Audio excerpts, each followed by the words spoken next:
तो आज हमें सृष्टि की रचना, जगत का निर्माण, ब्रह्मांड की कल्पना का रहस्य जानना है। ना सतो विद्यते भावो, ना भावो विद्यते सतः, उभयोरपि दृष्टोऽन्तस्त्व नयोस्तत्व दर्शिभिः।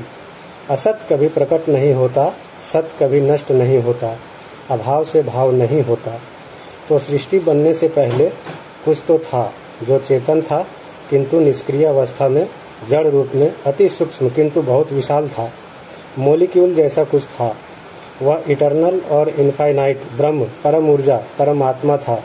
सर्वशक्तिमान, सर्वज्ञ और सर्वव्यापक था।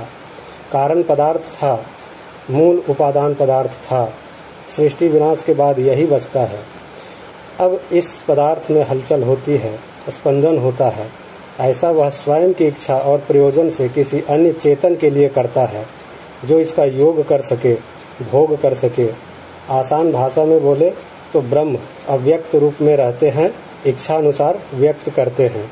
एको हम बहुत श्यामा एको हम। ब्रह्म सभी इटर्नल जड़ व चेतन में है और सभी इटर्नल जड़ व चेतन ब्रह्म में है। हलचल से शब्द की उत्पत्ति हुई और काल भी प्रकट हो गया। वह शब्द ओम था, इसीलिए ईश्वर ओम कहलाया। परारूप में ओम रश्मि द्वारा ईश्वर सभी रश्मियों को नियंत्रण करता है। रश्मि एक प्रकार का कंपन या स्पंदन है, जो अपने से बड़े रश्मियों को बनाती है। अब सर्वव्यापक पदार्थ में सर्वव्यापक स्पंदन होने से अन्य शब्द बनने लगे, जैसे भू, भुवः, स्वः, महाजन, तप, सत्यम।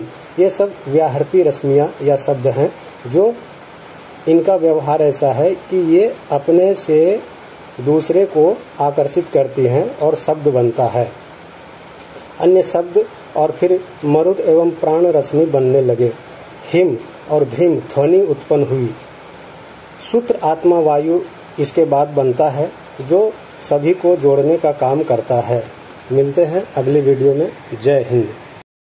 ब्रह्मांड में सूत्र आत्मा वायु जब सभी रश्मि या शब्दों को आपस में जोड़ना शुरू किया तो छंद रश्मि बनने लगे। जैसे 7 प्रकार के गायत्री छंद बने और 7 के 8 प्रकार और बने। कुल मिलाकर 700 से ऊपर रश्मियाँ बनी। इन्हें हम तत्व भी कह सकते हैं।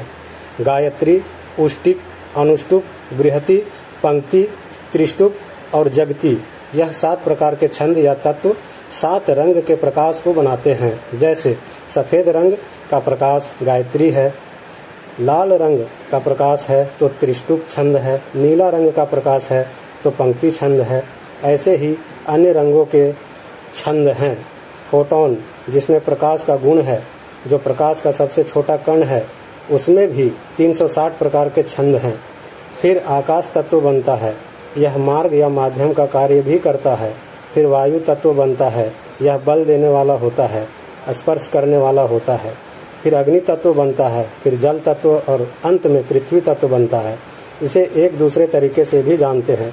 जब अनादि त्रिगुणात्मिका प्रकृति के असंतुलन से महत तत्व बनता है, महत तत्व विकसित होने पर अहंकार बनता है, महत तत्व के पूर्ण विकसित होने पर मन बनता है और फिर 5 ज्ञानेंद्रियाँ, 5 कर्मेंद्री और 5 तन्मात्रा बनते हैं। फिर 5 महाभूत बनते हैं, जो स्थूल तत्व बनते हैं। जैसे शब्द से आकाश, शब्द और स्पर्श से वायु, शब्द स्पर्श और रूप से अग्नि, शब्द स्पर्श रूप और रस से जल, शब्द स्पर्श रूप रस और गंध से पृथ्वी बनती है, जो भौतिक जगत है। मिलते हैं अगली वीडियो में। जय हिंद। जिस प्रकार से माता के गर्भ में नए शरीर की रचना व विकास होता है, ठीक उसी प्रकार क्रमवार सृष्टि या भौतिक जगत की रचना व विकास होता है। उसी प्रकार से खगोलीय पिंड, सूर्य, तारा आदि बने और उसी प्रकार से आकाश गंगाओं की रचना हुई। परमात्मा बहुत ही व्यवस्थित तरीके से चराचर जगत की रचना की है। इसी को चित्र के द्वारा समझने का भी प्रयास करते हैं।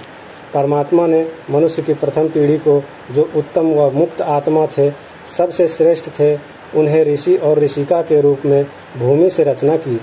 तत्पश्चात 4 ऋषियों ने ब्रह्मांड के कुछ मंत्रों को, ध्वनि व तरंगों को ग्रहण कर ध्यान अवस्था में परमात्मा की सहायता से अर्थ सहित 4 वेदों की रचना किए।